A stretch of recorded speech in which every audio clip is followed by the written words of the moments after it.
Ashimwe bene data muraho neza bahaye ikaze mu mwanya w'ijambo ry'Imana. Reka dutangire dusenga. Mana yacu y'urukundo, tugushimiye kuduha amahirwe yo kumva ijambo ryawe. Imirira mwuka wawe wera yinde ku byawe waduteguriye, abiduhishurire ndetse abidusangize, aduhereze n'imbaraga zo kubasha kubaho nk'uko dushaka binyuze muri iri jambo. Tubisabye twizeye mu izina rya Yesu Kristo, amen. Uyu ni umunsi wa gatandatu w'icyumweru, hari naho tuza gusorezaho inyigisho yacu tumaze iminsi twiga ku mbuto y'ibyishimo. Uyu munsi rero turasoma ijambo ry'Imana dusanga mu rwandiko rwa mbere Pawulo yandikiye Abatesalonike ibice 5 umurongo wa 16 kugeza ku murongo wa 18. Handitse ngo mwishime iteka, musenge ubudasiba, mu bibaho byose muhore mushima, kuko ari byo Imana ibashakaho muri Kristo Yesu. Imana itugirire neza. Abantu benshi bajya complaininga kuri iri jambo cyangwa se bakahinyuza bakavuga ati ubwo kuko umuntu yahora yishimye.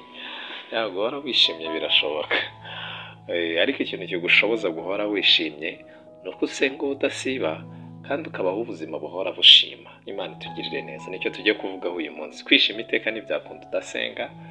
Reka abari aho ngaho duhera. Kwishima ntibyakunda udasenga. Kugira ngo ubashe kubaho ubuzima buhora bwishimye ni uko uhora usenga. Imana itugirire neza. Ijambo ry'Imana ryatubwiye ngo mwishime iteka, musenge ubudasiba. Iyo uhora usenga ugira ibyishimo, kuko impamvu y'ibi byishimo ni uko Imana niyo nyiri umunezero. Nta handi hantu na hamwe wakomora umunezero, nta handi hantu wakura umunezero uretse ku Mana. Umunezero wuzuye uturuka ku Mana gusa. Kuba twabanye muri iyi minsi yindi twabivuzeho ko umunezero wuzuye uba imbere y'Imana, niko Zaburi ya 16 itubwira. Kugira ngo rero ubashe kubaho ubuzima buhora bwishimye no kugirana ubusabane n'Imana, Imana mukaganira, Imana mugatindana. Utasabanye n'Imana nta handi wakura umunezero. Kugira ngo ube ubuzima bwishimye no kugirana ubusabane n'utanga ibyo byishimo ari Imana yacu. Imana itugirire neza. Kandi ubwo busabane kugira ngo kuko bukubyarira umunezero wuzuye ni uko ushima. Uhoze uganira n'Imana, mugasabana mukaganira, ariko ntushime ibyo ikora, ntago wabasha kubaho ubuzima bunezerewe. Kugira ngo ugire ubuzima bunezerewe ni ukugira umwanya wo gutindana n'Imana kandi ugashima ibyo ikora. Gutindana n'Imana ntibivuze ngo mu masaha 24 agize umunsi ngo amasaha 12 yose yamare upfukamye uri gusenga. Hoya, ushobora no kugirana ubusabane n'Imana wicaye, uri mu mirimo yawe uri gukora, utwaye, uri mu nzira ugenda, uri kwigisha niba uri umwarimu, uri gucukura niba uri umwubatsi, uri gucukura ushyiramo amafondasiyo muri nivo, uri ku gisenge, uri ku gikwa. Ushobora kugirana ubusabane n'Imana, umutima ukaganira n'Imana. Iyo rero uhora uganira n'Imana, ubuzima bwawe bubasha kubaho bunezerewe.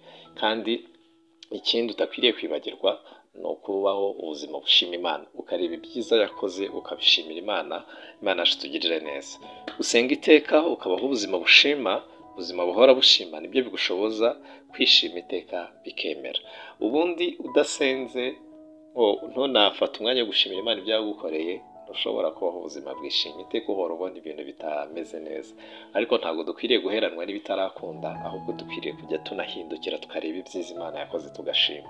Kugira ngo rero ubone imbaraga zituma ubasha kurenza amaso iby'Imana itarakora, uzikura mu gusenga. Iteka ryose iyo ufunguye amaso ubona imishinga yawe bitarakunda, ubona iby'uburwayi, niba ufite uburwayi upfumba umubabaro wabwo.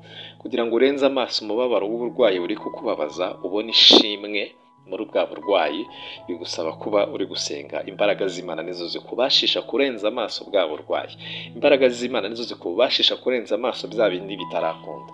Wifurije guhora usenga, ukahorana ufitanye ubusabane n'Imana, ukubaka ubuzima busabana n'Imana. Imana mukaganira nk'inshuti, mukabana nk'inshuti, ikabizi byose byakayibwira ibikuzuye umutima, ukajya unayitegera amatwi nawe ikakuganirira, mukaganira. Wifurije kubaho ubwo buzima, kandi ubwo buzima bukabaho bunashimira Imana ibyiza yagukoreye byose.